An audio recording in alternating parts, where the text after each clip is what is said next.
Let's be honest, aging isn't just about wrinkles or grey hair, it's about the strange, sometimes frustrating habits that sneak up as we get older. Maybe you've seen it in your parents, or maybe you're noticing it in yourself. It can be confusing, even isolating. But you're not alone. Today we're pulling back the curtain on these so-called ugly behaviors, not to judge, but to understand. Behind every odd habit, there's a reason, a story, a person navigating a new chapter. If you're ready for a real, honest conversation about aging, you're in the right place. Hit subscribe for more wise reflections, and let's get started. Noticing a change in an older loved one's hygiene habits can be concerning. It's easy to jump to conclusions, but it's important to approach the situation with empathy and understanding. A decline in personal hygiene isn't always a sign of simple forgetfulness or laziness. There are often underlying factors at play that contribute to this shift in behavior. Are they skipping showers more frequently than usual? Perhaps they are hesitant to even enter the bathroom. Or are they wearing the same clothes day after day? Maybe you've noticed a reluctance to change outfits, even when their clothes are visibly soiled or wrinkled. These changes, while seemingly small, can be indicators of larger issues. It's not laziness. It's crucial to remember that a decline in personal hygiene is rarely a matter of choice. For many older adults, the bathroom becomes a danger zone, a place filled with potential hazards and anxieties. Slippery floors pose a significant risk of falls, creating a sense of unease and fear. Hard-to-reach spots in the shower or tub can make washing difficult and frustrating, leading to discouragement. And the real fear of falling can be paralyzing, preventing them from even attempting to bathe or shower. This fear is very real and can have a significant impact on their willingness to maintain personal hygiene. Arthritis, chronic pain, and persistent fatigue make even simple tasks like brushing teeth or combing hair feel exhausting and overwhelming. The energy required to perform these activities may simply be more than they have available. Depression can sap motivation and energy levels, making self-care feel pointless and unimportant. When someone is struggling with depression, taking care of themselves often falls by the wayside. Cognitive decline, such as dementia or Alzheimer's, can make the steps of bathing confusing and disorienting. It can even erase awareness of the need for personal hygiene altogether, leading to a complete lack of self-care. They may simply forget that they need to bathe or change their clothes. Diminished senses, such as a reduced sense of smell or touch, mean they might not notice body odors or stains on their clothing. This lack of awareness can contribute to a decline in hygiene without them even realizing it. Instead of reacting with frustration or judgment, pause, take a deep breath, and ask yourself, is it fear of falling, physical pain, underlying depression, or cognitive confusion that's driving this change in behavior? The change in behavior is often a symptom of a deeper issue, not the problem itself. Understanding the root cause is key to finding effective solutions. Compassion, patience, and practical help, like installing grab bars in the bathroom or providing a comfortable shower chair, can make all the difference in their ability and willingness to maintain personal hygiene. Your unwavering support and understanding matters far more than criticism or nagging. Focus on creating a safe, comfortable, and supportive environment that encourages self-care. Walk into a cluttered home, especially the home of a senior, and it's easy to see junk. We might immediately think of it as unnecessary items taking up space, creating a fire hazard, or simply being unhygienic. It's tempting to want to declutter and organize everything right away. But for many seniors, every item holds a memory, a story, a connection to a past that's deeply meaningful. It's more than just stuff. It's a tangible link to their life's journey.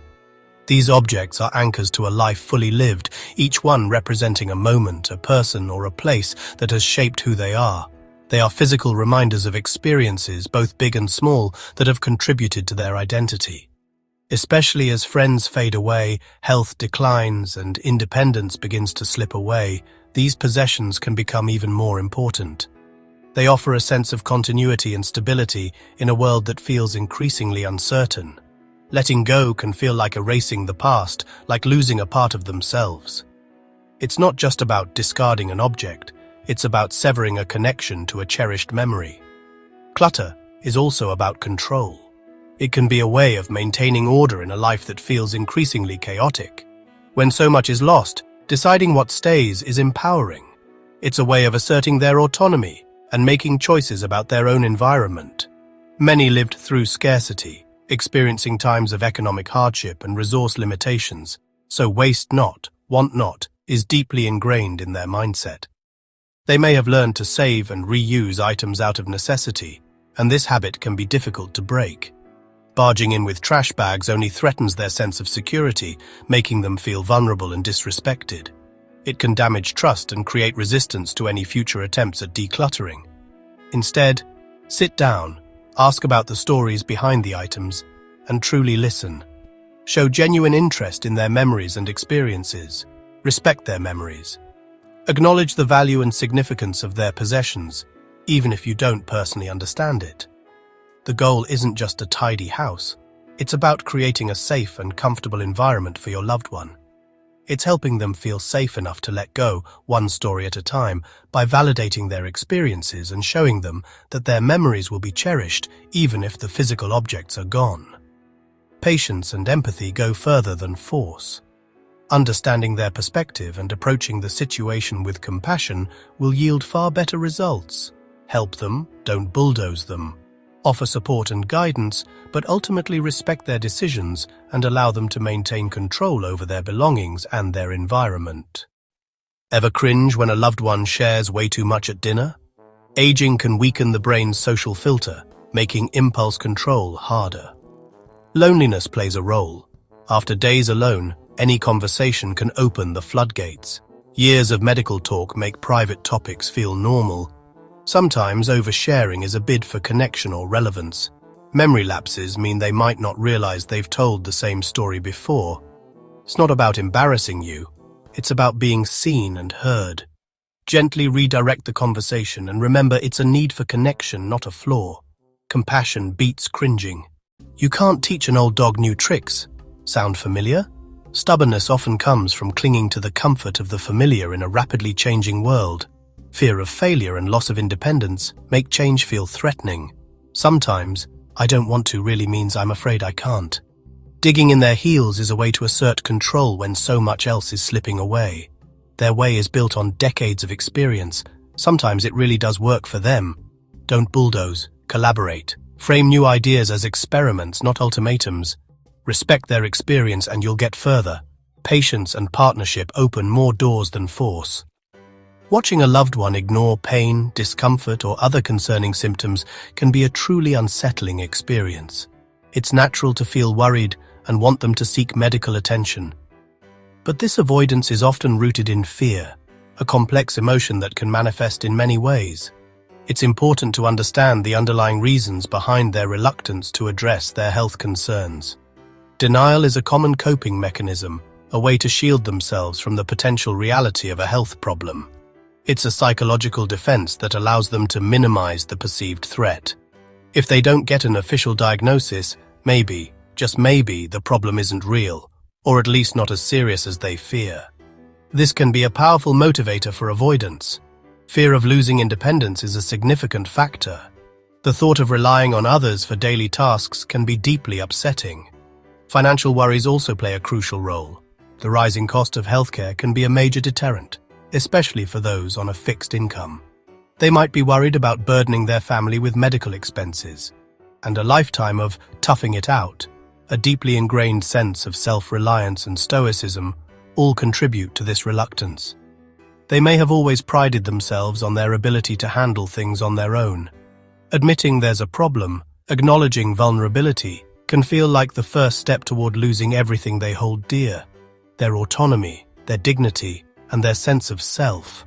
Nagging, pressuring, or scaring them with worst-case scenarios only makes them dig in deeper, reinforcing their resistance and creating a barrier to open communication. Instead, approach the situation with love, patience, and understanding. Create a safe space for them to express their fears and concerns without judgment. Try saying something like, "I'm worried about you. I've noticed you haven't been yourself lately. Let's check this out together. We can face this together, whatever it may be." Offer to go with them to appointments, be their advocate, helping them navigate the medical system and ensuring their voice is heard. Make it a team effort, emphasizing that you're in this together, providing support and encouragement every step of the way. It's about providing unwavering support, not engaging in confrontation or power struggles. Focus on building trust and fostering open communication. Empathy and reassurance, letting them know you understand their fears and that you're there for them, will always work better than pressure or demands. Help them feel safe, loved, and supported, not judged, criticized, or controlled. Create an environment where they feel comfortable seeking help without fear of negative consequences. Ever been stunned by a blunt comment from an older relative? Aging can weaken the brain's social filter, making tact harder. Smaller social circles mean less practice with social nuance. Many feel they've earned the right to tell it like it is.